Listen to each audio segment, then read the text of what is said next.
Good afternoon. Let's say that you walk around a corner one day and you see this guy kicking a dog. I think we can fairly safely surmise from that this guy is an asshole. But what if I told you that before you came around that corner, the dog was attacking him? But then what if I told you that before that, this guy had some, let's say, crack in his pocket, and it fell out of his pocket, and the dog ate it, it went crazy, and that's why the dog attacked him? But then what if I told you that the reason why he had that crack in his pocket is because he's trying to ease the pain of his dying wife? But then what if we found out that his wife isn't really dying at all? He's gaslighting her, he's lying to her, he's trying to make her think that she's sick because it makes him feel more important. We're going to come back to him later. My name is Rob Yescombe. I'm a writer and narrative director, and I've been working in games for about 12 years. But right now I'm focused entirely on VR. I just wrapped on an FPS called Farpoint, which is the first PSVR game to use the aim controller, and also on How We Saw, which is a flying game where you explore the imagination of an author. And Raul and I, creative director at Tequila Works, hello, worked together on Rhyme and also on what I'm going to talk to you about today, which is my third VR production. And in that production, we used a system that we call Spherical narrative. And here is how that works. So, in the Scorsese movie, The Departed, Jack Nicholson's character here, he's a gangster. He shoots this woman in the back of the head, and when she falls over onto the sand, he looks at her and he says, "Geez, she fell funny." And then the scene ends. And the thing about that line, "she fell funny," says a lot about his character, that weird sort of abstracted relationship with death. But what a lot of people don't know is that when Scorsese was shooting this scene, he kept the cameras rolling after Nicholson said that line, and Nicholson kept improvising. So at first he says, "Geez, she fell funny." Then he pauses, he looks down at her and he says, "Wait, I think I want to fuck her again." And then he pauses, he turns to the guy next to him and says, "I'm just kidding. It was a joke." Now Scorsese could have ended that scene after any one of those three options, and it would have changed our perspective on who that character is. We weren't ever going to think that he was a nice guy, but it means the difference between us thinking that this is a guy with a very dark sense of humor versus a guy who literally has sex with dead bodies. Because in a linear story, we're only ever seeing one perspective, which is the perspective of the author. We're only ever allowed one conclusion. We can only see a character in the way the author intended. The viewer is not a collaborator in the experience of a linear story. Meanwhile, in games, one of the best things about them is that you and I can have different experiences of the same moment. So especially in Sandbox, you and I might solve the same problem in two different ways. And that means that we then have two stories, both worth telling, but both derived from the same content. Now, those kinds of organic feeling, contrasting experiences are great because people like to share and compare. And it's all the little unexpected details that help make an experience like that feel like it truly belongs to you. But that kind of experience is generally easier to achieve in games where the focus is on action, where those variable outcomes are generated predominantly by physics and mechanics. It's harder, however, to create that kind of organic feeling, contrasting experiences in a game's story if we want the narrative to have forward momentum. Now, in the effort to create contrasting experiences in a game story, the common solution is this, which is branching narrative. You choose the left door, the right door, upstairs, downstairs, kill someone or let them live, that kind of thing. And that works pretty well because it does create variables between players. And I like lots of games that use this technique. But it never feels real. It feels mechanical. And at first, I thought it felt unnatural and mechanical because the moments of choice are so clearly defined. You always know when it's time to make one of these choices because you're presented with options that are basically pretty binary. Buttons floating in the air, choose one. But on reflection, I realized I think it's mechanical because it actually places me at the top of a sort of narrative pyramid where I am the most important thing in the world. Nothing matters until I show up. Now, sometimes I want to be the most important person in the world, and that's great. But in my pursuit of naturalism, it doesn't feel right. It doesn't feel real. The pyramid, it may not break my immersion, but it does bend it. Because what I'm looking for is a world that seems like it would go on existing without me, and not just the illusion usually presented by Sandbox. I want it to be real. Now, here's the weird thing about real life. If we take you, sir, in the front row. Right now, as we sit here, you are the protagonist of your story, and I'm just a supporting character in that story. Happy to be it.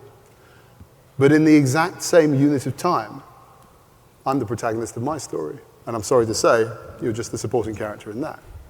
But in the exact same unit of time, all of the people in this room, all the people outside, they're just background characters in both of our stories. But in the exact same unit of time, you and I are just background characters in all of theirs. And that is the structure of real life.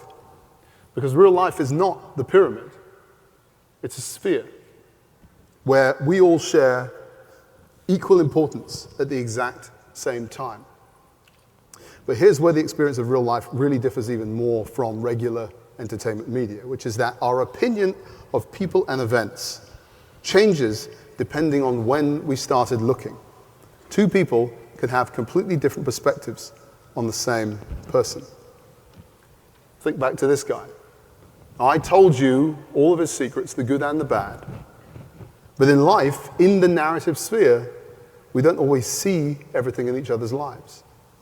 So let's say you only saw the part of his story where he's gaslighting his wife. Well, he's the worst guy in the world. But maybe you only see the part of the story where he's kicking the dog, and now he's bad, but he's not quite as bad. But maybe you see the part where he has drugs, he drops them, and the dog eats them. Well, now he seems like a different type of character, a more shallow character. But the truth is, he is always the same. The degree to which you think he is a good or bad guy changes completely based on the combination of good or bad behavior that you may or may not observe. And that got me wondering, what if we could structure a story in VR the same way that stories are structured in real life? I would like you to take a moment to imagine yourself in this dark theater, and to imagine that you're there to see a sort of Agatha Christie-style murder mystery. And on the stage, I want you to imagine a giant old mansion split right down the middle and opened up so you can see all the floors and all the rooms. And I want you to imagine now two characters in one of those rooms, somewhere in the middle, and they are having a conversation, a scene, about who they think the killer might be in this murder mystery. And at the end of that scene, one of those characters is going to go upstairs to the attic, and the other is going to creep down to the basement. But imagine now that you can get up out of your seat and step into that play and decide, well, maybe I want to follow this person to the attic or to the basement, and you can choose. That there is a binary choice, but here's where spherical narrative is different. If you go upstairs to the attic, whatever is happening down in the basement is still happening at the exact same time. So you know you're missing something by virtue of the choice that you make. You could run back and forth between those two events if you wanted to. But now, I want you to imagine that there are 8 characters, which means 8 unique stories in that mansion, all interconnected, all interdependent, all simultaneous, just like real life. And you can move freely between all of them anytime you choose, with no branches, no bottlenecks, total freedom. That is the nature of the project that we're working on at Tequila Works right now. It's a VR murder mystery, which is a single-hour experience. But within the hour, you actually have 8 characters, therefore 8 hours of narrative stacked within the hour, all interdependent and interweaving. The challenge to you is how you explore that unit of time. Now, that total freedom to explore means that the context of events you might witness could be changed depending on what you see and when. Now, in games, we often talk about emergent gameplay. In spherical narrative, our emergent gameplay is that the player can create moments of dramatic irony that we never planned for.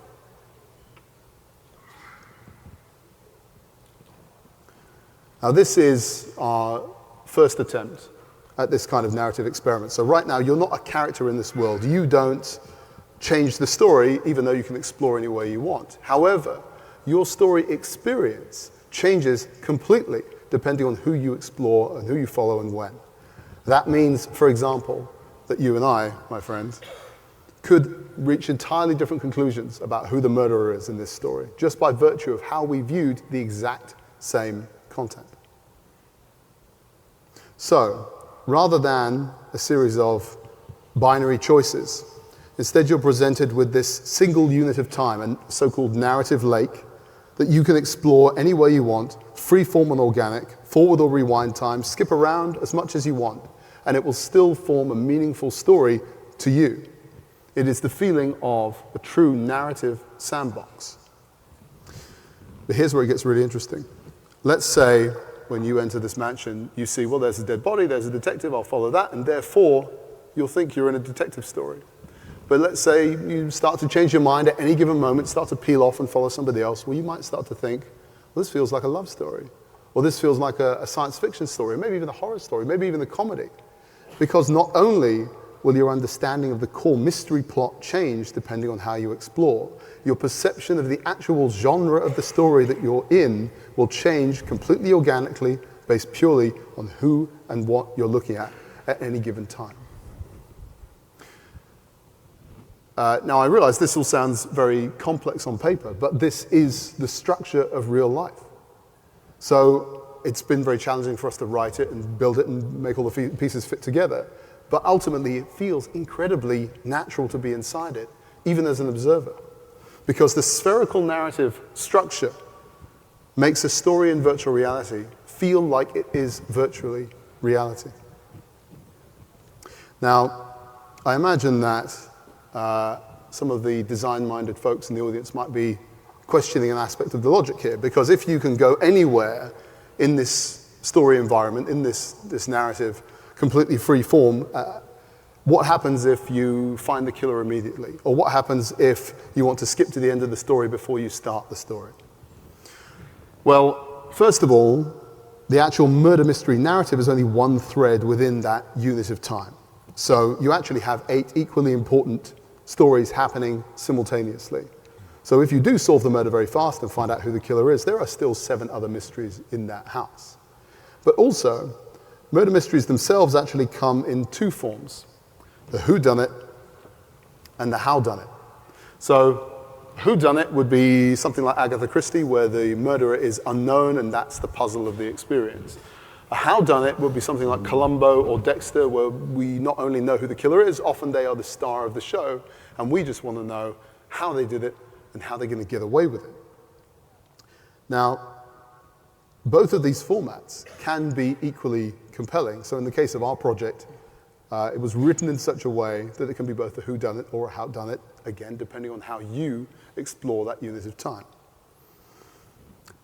So I'm going to hand over to Raul in a moment just to talk about our production in a bit more detail. But I hope that our talk today will inspire other teams to try spherical narrative for themselves. Because for those of us making relatively small productions, this structure has been a way for us to provide both the curated experience of a linear game and the bespoke experience of a sandbox game.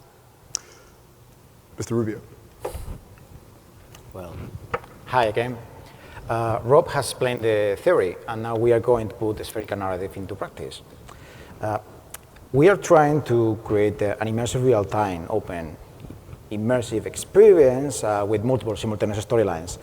The thing is that this presents unique challenges, and in order to find the solutions, we are applying techniques not only from games, but also from movies and theater. Today we are going to cover the 3 biggest ones and focus on the really unique solutions.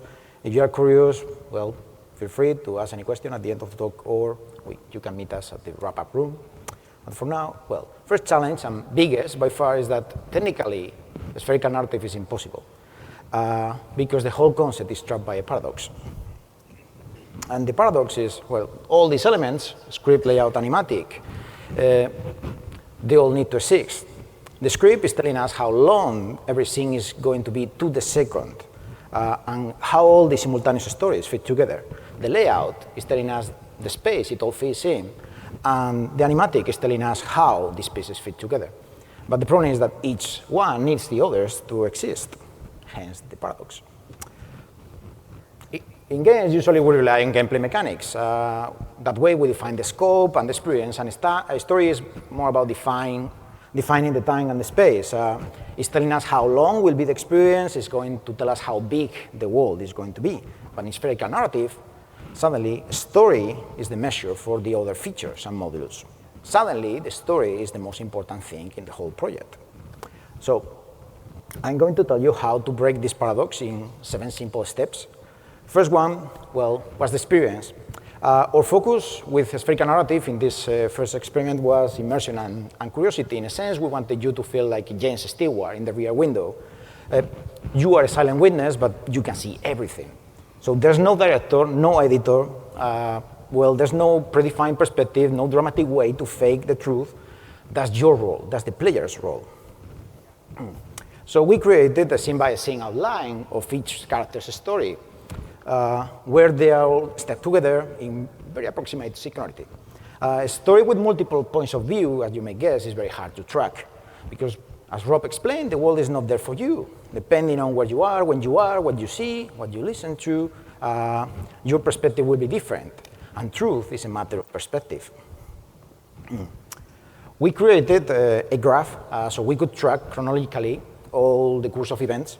Notice that this graph has branches from the character's point of view, but as Rob explained, the player has no branches at all, hence the narrative sandbox analogy.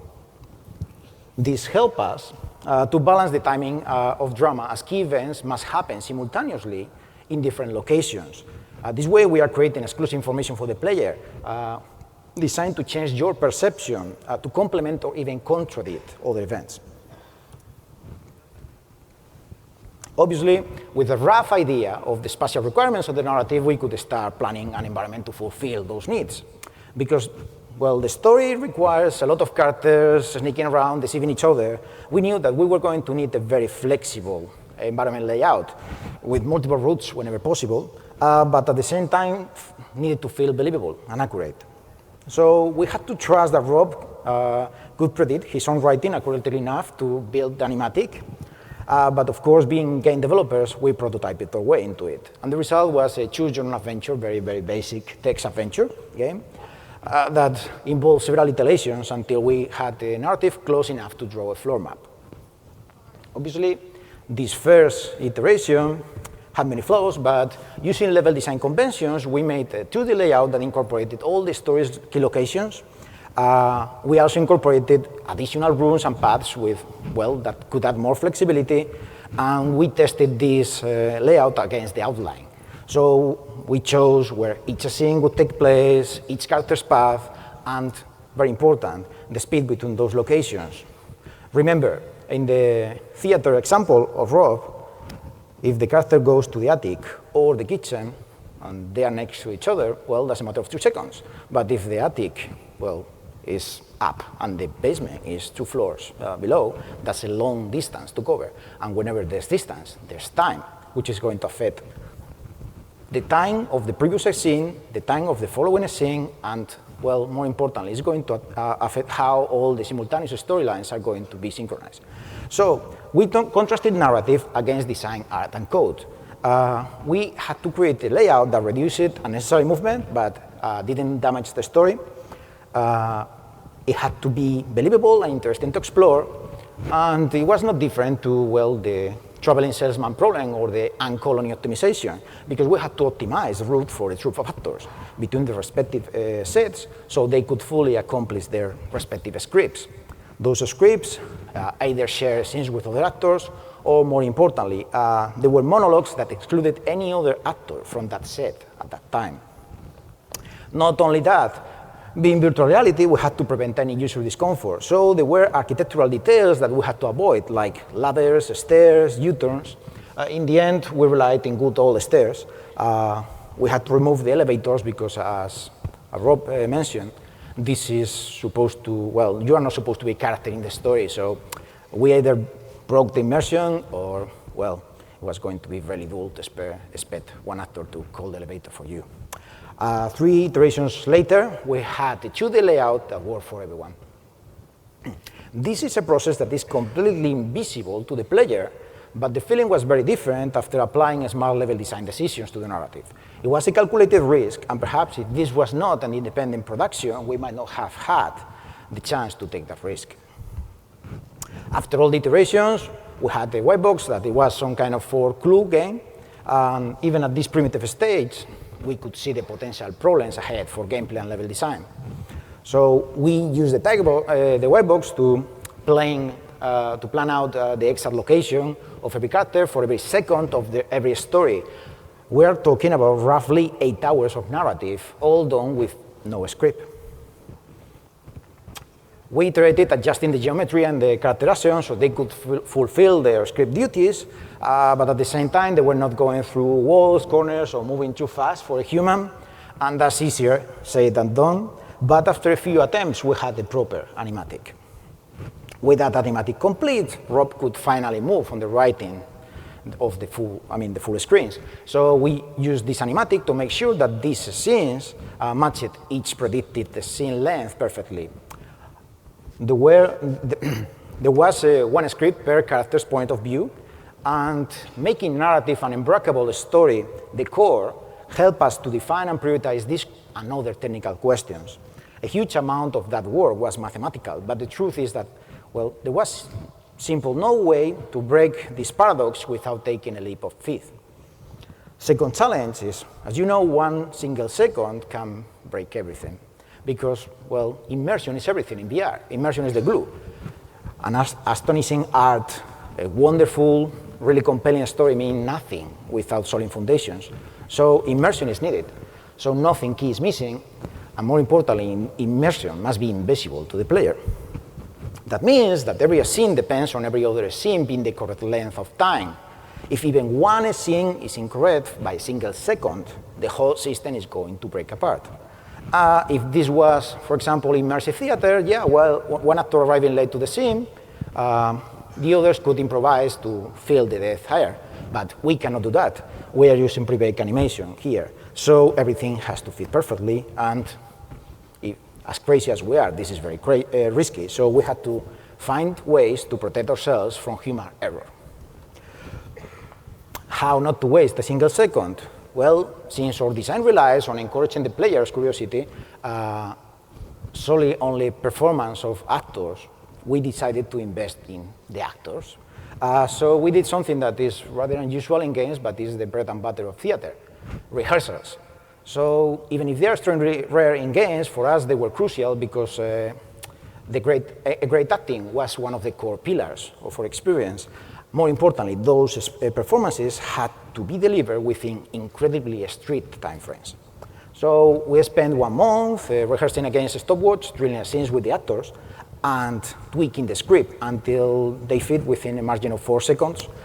These rehearsals helped the actors not only to, well, to absorb the roles, but also know the other characters' motivations and points of view. Also allowed us to refine and modify the scripts or even the layout based on ideas that emerged during these rehearsals.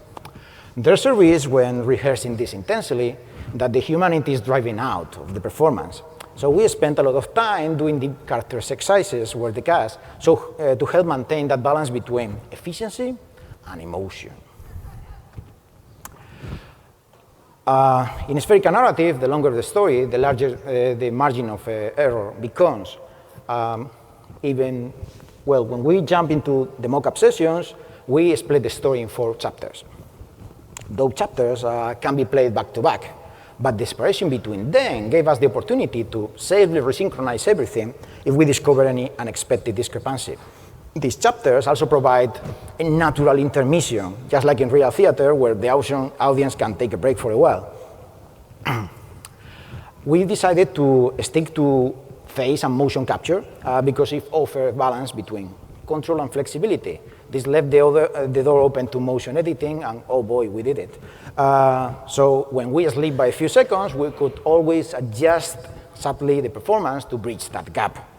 But even with that flexibility, we had to manage and track our animation data very carefully because all 4 chapters are huge chunks of animation. We're talking about 20 minutes of character data motion builder. That's around 80,000 frames multiplied per character per chapter.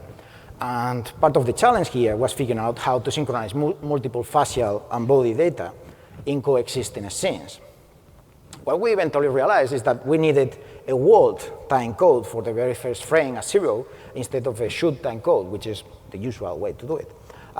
Like movies, for example, we took many takes, taking into account different possible variations in anticipation of potential production bottlenecks or even technical uncertainties at the time.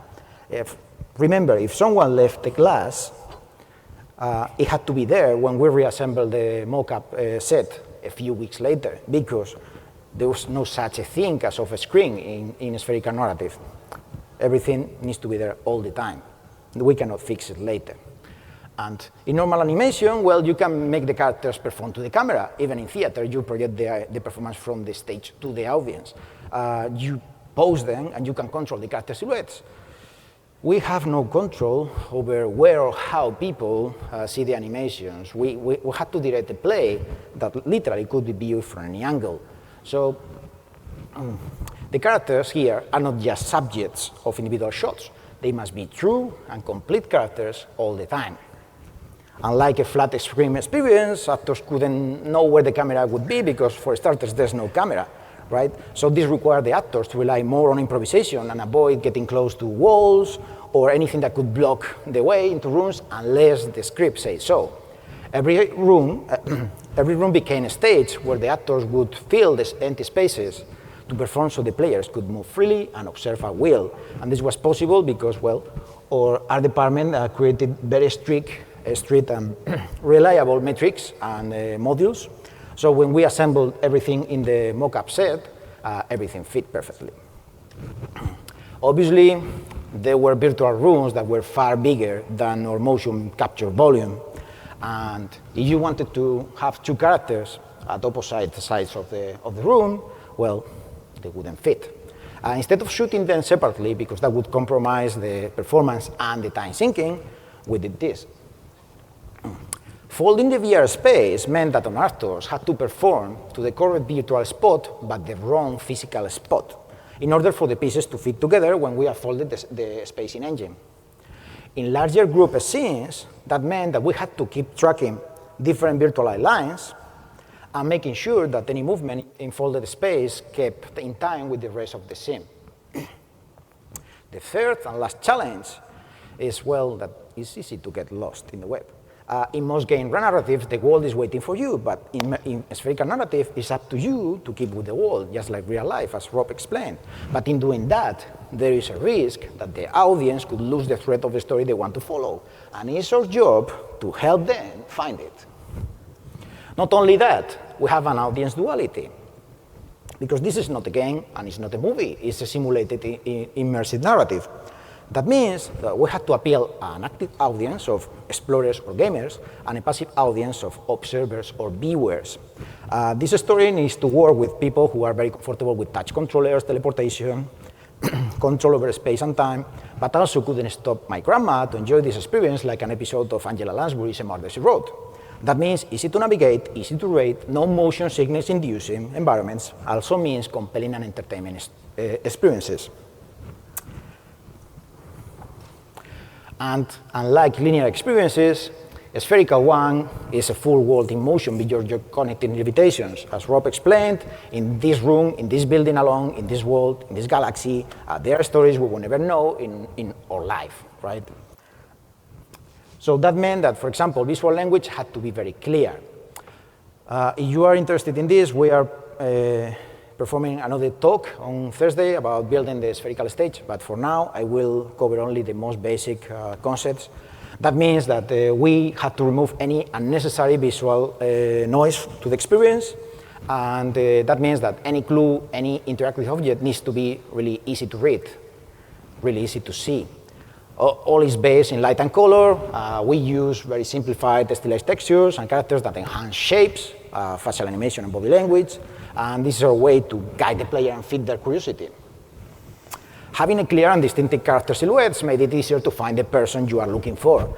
In addition to that, stylizing facial features, it became easier for players to see and absorb that character's hidden emotions from a greater distance.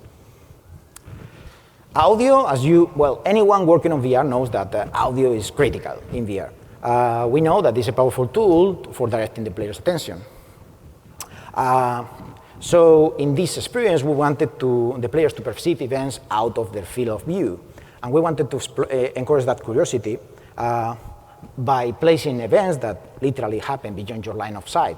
So we created an audio system that rebounds sounds off walls and any hard surface. So if there's a gunshot, you can know where the direction of that sound came from and how far it is. Also, the music system was designed to balance this need to provide an emotional guide and, the player being too aware of the artificiality of music in the world. So, for example, contextualizing things like a gramophone in a corner didn't work, so we composed the soundtrack, not as a game or a movie, but as a play. That means using atmosphere all the time, not literal tracks, and when you approach an important event, an important scene, the mood very subtly shifts, and the music becomes a little bit more evident. Of course, environmental narrative is there all the time, so even if you step in an empty room, there's a story there for you, because the world is telling a story. What happened is as important as what is happening. The set is providing information, clues and hints of past events. So that means that even if the room is empty, there's a layer of environmental narrative, like letters, diaries, clues scattered around the house. Not only that, maybe the room reveals a secret passage whenever it's empty and no actor is there. Maybe a careful observer will notice a very subtle noise that was being hidden by the conversation. How you make people remember every location, character, and event, that can be very challenging. So instead, we decided to create the program. A program is a tracker, a 4D tracker of all events that you have witnessed in time and space. So think of it like a Marauder's map from Harry Potter, but only shows you what you have already seen. So you can see the paths of all the characters you have followed right to the moment you stop following them. So it's very easy to pick up the story and returning to the time and place when you lost that particular character. Because unlike the characters in this story, you are not restricted by time. We want you to be the watcher of this story. You are the only being able to gain omniscience, because you are overcoming your limitations in 3 dimensions by controlling the fourth. That means that we want you to jump around a character's storyline. You can revisit any scene. You can even rewind time. So, for example, you enter a room and the paper is burning. You rewind and you can see what the paper said, even more. You rewind more and you see who did it, why did it. And if you go, further in time, you can see, for example, if they are lying about that. And that's great for active users, but what about my grandma? We cannot expect that some users who literally love Murder, She Wrote are going to do something this complex. We needed a system that would hold my grandma's hand. And that's literally what we do with the grandma's mode. You simply look at any character and you stick to them. So from this point, the system is gently teleporting you along wherever they go. And this way, you can sit back and enjoy it like a regular movie. It's a passive experience. It's not as fulfilling as, obviously, an active experience. But by trying this mode first, a passive audience, maybe they feel comfortable enough to step out of the track and explore for themselves. Right now, there are a larger number of users that are being introduced to VR through passive experiences. But eventually, a big part of that audience, they are going to want to take a little bit more control of the time inside the stories. And that's what the spherical narrative is designed for. This is just the beginning. Our current iteration is focusing on immersion, exploration, and character-driven stories. But we believe that even if this particular project is a murder mystery, this format has a far wider reaching potential. So what if we could make the AI to improvise? What if you are an active part of the story, not a witness? What if we could really make the AI to adapt to the player's presence and action? More importantly, the interference. What if the characters were really performance artists and they could organically build a story, not predefined story, around you, depending on, well, your place in the world. So please come and find us after the session. We'd love to talk more about it. But for now, if you have any questions, that's it.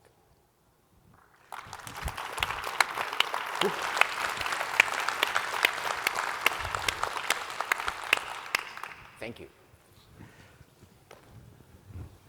Have a question here, please? I'm not clear if I'm halfway through the story. There's a microphone back there if you want to. Yes, thank you.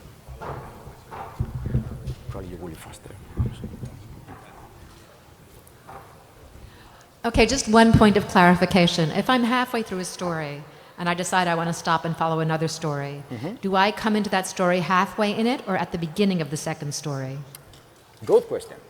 So, well, the short answer is it could happen however you want it to happen. If you want to be back at the start of that, then it can be so. If you want to jump in at the same moment in time, but on a parallel thread, you can do that too. So I have time control, essentially. Total free agency in that unit of time. Okay, thanks. I have Well, my turn, or okay? Oh, there's two mics. Okay. That's yeah, no, you new were first, information. don't worry. Flip mode. Yeah.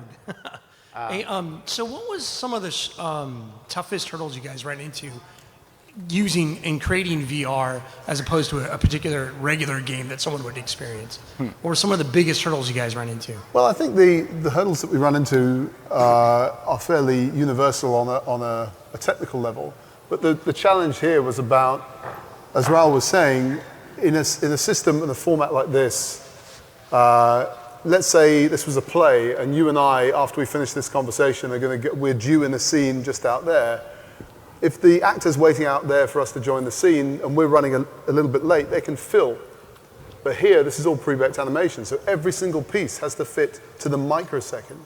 So I don't know if that's necessarily a unique challenge to VR, but certainly this format in VR means that this had to be the most organized production I've certainly ever been on. Awesome, thank you. Please. I have two questions. One is, did you have to do any type of kind of prototype to prove that this idea would work in order to get funding? The second question is, to me, this seems to be more like a stage play instead of a movie experience, because in movie you get a lot of close-up shots where you can actually look into the eyes of the actors. It's a very different experience. Did you think about using close-ups more? Well, answering the first question, did we prototype all this process? Yes. In fact, everything you have seen in the presentation is the different steps of how we prototyped the decisions, okay, from the outline, the layout, the white box, the scripts, everything. So this is literally how we solved it. Second, yes, a theater play would be more accurate, but an immersive theater would be even more accurate, because what we want you is that you are transported inside the story. You are free to roam, and you don't have to follow any character. So if I'm a very dull person, and instead of being here with all these interesting people, I go to the toilet and I'm sitting there, that's my experience, right? So for me, the experience is literally looking at the door of the toilet while, well, all you are here. So no, there are no close-ups, because this is not a movie by any means. I mean, there's no way to control the camera. Literally, when we say there's no camera, it's because you are using the two main factors of VR. The visuals, your point of view is to stick to a first-person view, and the audio. And the audio must be restricted by your cognitive limitations. That means that, again, if I'm in the toilet and I'm playing Bohemian Rhapsody, you are not going to notice it, right? Because it's out of reach of your cognitive limitations. But things like close-ups, in our experience, they are totally breaking the immersion, because you don't feel that you are part of this world. You feel that the world is presenting the story that we want you to experience. I think something, we're almost out of time actually, but just to that point, what we did do instead of doing camera control is the style of acting that we developed for it, which would encourage player behavior. We couldn't guarantee it, but to encourage it was the closest thing we had to a sort of filmic language within that format. More on that in the wrap-up session. Yeah, the wrap-up session is in the West Hall. I have no idea the room. What's the room number? They're up on